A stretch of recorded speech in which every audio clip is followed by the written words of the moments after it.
আজি আমি আমাৰ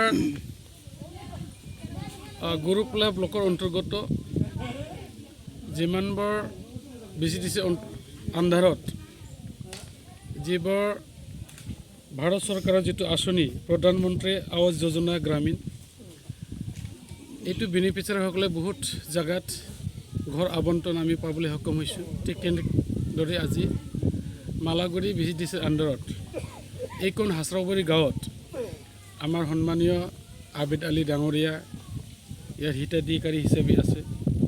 আমি আজি আহিছোঁ, ইয়াত ঘৰৰ লাইকোটা আমি অলৰেডি স্থাপন কৰিছোঁ আৰু তেনেকুৱাকৈ এই গাঁৱতো বহুত আছে আৰু ব্লকত আন্ধাৰতো বহুত আছে।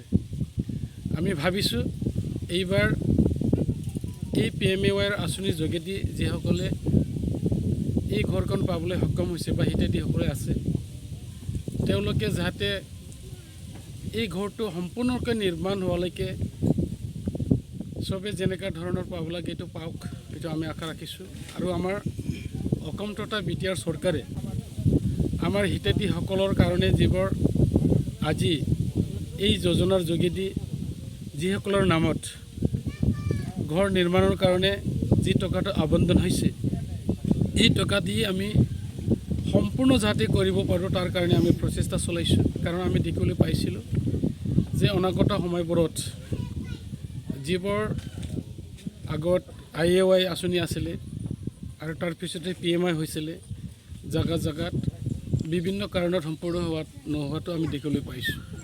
কিন্তু এইবাৰ আমি এটা লক্ষ্য নিৰ্ধাৰণ কৰিছোঁ, এইবাৰ তেনেকৈ আধৰুৱা হৈ নাথাকিব। যি হিতাধিকাৰীয়ে এই ঘৰখন পাবলৈ সক্ষম হৈছে এইটো সম্পূৰ্ণ কৰিহে আমি এৰি দিম, কাৰণ এইটো চৰকাৰৰ এটা ভাল যোজনা। গতিকে মই ভাবোঁ আমাৰ আবেদ আলী ডাঙৰীয়াৰ আজি নিশ্চয় মনত এটা আনন্দ জাগিছে, কাৰণ এই ঘৰতে থাকি তেখেতে এটা সুখময় সংসাৰ জীৱন যাপন কৰিবৰ কাৰণে মনস্থ কৰিছে। গতিকে হিতাধিকাৰীও মনোপুত হওক আৰু আমিও যাতে যেনেকুৱা ধৰণৰ বনাব লাগে কোনো কম্প্ৰমাইজ নকৰি পেলাই ভালদৰে আমি বনাই দিম। আপোনালোকে গম পাইছে বা আপোনালোকে আজি সুধিলে যে যি ঘৰখন আজি আহিছে এইটো 2011 চনতে ছাৰ্ভে কৰা, কিন্তু আজি কিমান হ'ল 2022। গতিকে BTR চৰকাৰে আজি ছাৰ্ভে কৰিছে, এইটো অহাকালিতো নহ'ব, হৈ যাব হোৱাটো, কিন্তু অহাকালিতো নহয়। কাৰণ গভমেণ্টৰ যিটো ছাৰ্ভে আজি কৰিলে যে অহাকালি হ'ব তেনেকুৱা নহয়।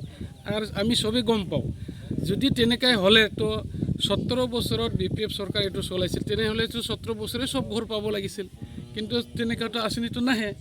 কিন্তু আমাৰ কথাটো হ'ল আমাৰ BTR অঞ্চলত তথা অসমত যিসকল দৰিদ্ৰ সীমাৰেখাত বসবাস কৰে আজি নহয় অহাকালি পাবলৈ সক্ষম হ'ব। এইটো কেন্দ্ৰীয় চৰকাৰৰ এটা টাৰ্গেট আছে। গতিকে এই টাৰ্গেট অনুপাতে এইটো ফুলফিল হ'ব। আৰু আগতে মই কৈছোঁ কিছুমানৰ অৰ্থনীতি টনকিয়াল হোৱাৰ কাৰণে কিছুমানে পাবলৈ সক্ষম হোৱা নাই, আৰু যিসকল দৰিদ্ৰ সীমাৰেখাতে আজি টাৰ্গেট আছে সিহঁতে PMA ঘৰেই হওক বা চৰকাৰৰ বিভিন্ন আঁচনিয়েই হওক এইবিলাক পাবলৈ সক্ষম হ'ব। কিন্তু আজি আশ্বাস দিছোঁ পৰৱৰ্তী সময়ত এই আঁচনিৰ যোগেদি যিসকলৰ হিতাধিকাৰী আমি বাছনি কৰিব লাগে নিশ্চয় বাছনি কৰি দিম। আৰু ইয়াত বিভাগীয় কৰ্তৃপক্ষসকলৰ পৰাও আমি সহযোগিতা সিহঁতৰ কামনা কৰিছোঁ, আৰু সিহঁতে আমাৰ লগতে কাম কৰি আছে ব্লকৰ তৰফৰ পৰা। গতিকে মই ভাবোঁ যিসকল পোৱা নাই সিহঁতেও অতি সোনকালে পাই যাব। আৰু আমাৰ যিটো লক্ষ্য ভাৰতবৰ্ষত BPL ফেমিলিৰ যিসকল তলত বসবাস কৰি আছে সিহঁতে চবেই যাতে এই ঘৰখন পাবলৈ সক্ষম হয়। PMAY ঘৰ আছে এইবিলাক বনোৱাটো আণ্ডাৰ এষ্টিমেট হৈছে বুলি আমি অভিযোগ পাইছোঁ, আপুনি কি ক'ব? এতিয়া ভিতৰুৱা অঞ্চল বুলি ক'লেতো আমাৰ চব গাঁওখনেই ভিতৰুৱা অঞ্চল। তো এই অঞ্চলবোৰত এতিয়া PMAYৰ ঘৰটো যিটো আৰম্ভ কৰিবলৈ লৈছে, তে আৰম্ভণিৰ সময়তে যে এই ঘৰটোতো এষ্টিমেটৰ লগত মিলা নাই কিবা ক'লেতো এইটো নহ'ব। গতিকে জাষ্ট আমি লাইকোটাহে স্থাপন কৰিছোঁ। গতিকে মই কৈছোঁ কি আমাৰ যেনেকুৱা ধৰণৰ হিতাধিকাৰীসকলৰ কাৰণে ঘৰ নিৰ্মাণৰ আঁচনিৰ যোগেদি যেনেকুৱা ধৰণৰ ইয়াত কোৱালিটি মেইনটেইন কৰিব লাগে এইখিনি হৈ যাব, তাৰ কোনো কম্প্ৰমাইজ কৰা নহ'ব। আৰু মই ভাবোঁ এইখিনি আমাৰ বিভাগীয় কৰ্তৃপক্ষই লক্ষ্য কৰিব, আমাৰ ইয়াত BCTC চেয়াৰমেন মেম্বাৰসকলেও এইটো চাব। গতিকে মই ভাবোঁ এইবাৰ তেনেকুৱা নহ'ব, ঘৰটো যেনেকুৱা ধৰণৰ নিৰ্মাণ হ'ব লাগে এইটো হ'ব। কিন্তু এটা কথাটো চাব লাগে, ৰাইজে কিছুমানে এনে অভিযোগৰ নামত অভিযোগ দিয়ে।